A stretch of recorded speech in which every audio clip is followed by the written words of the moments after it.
วัสดีค่ะมาพบกับช่องชิวๆสบายตามภาษาเมียหลังนะคะวันนี้มืดมากเลยค่ะเนี่ยดูสิคะท้องฟ้ามืดมากค่ะบรรยากาศยามเย็นที่บ้านนอกนะคะนี่นะคะนี่ค่ะท้องฟ้ามืดมากเลยค่ะที่บ้านนอกเนาะเหมือนฝนจะตกเลยอ่ะดูสิมืดครึ้มมากเลยคืนนี้สงสัยฝนจะตกแรงแน่เลยค่ะที่บ้านนอกเนี่ยดูสิเนาะก็เป็นบรรยากาศยามเย็นที่บ้านนอกนะคะยุคโควิดก็ไปไหนก็ไม่ได้เนาะนี่จ้า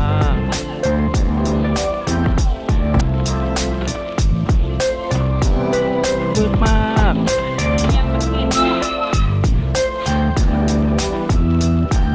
ี่ก็เป็นบรรยากาศยามเย็นที่บ้านนอกนะคะนี่ก็จะเป็นต้นมะม่วงเนาะ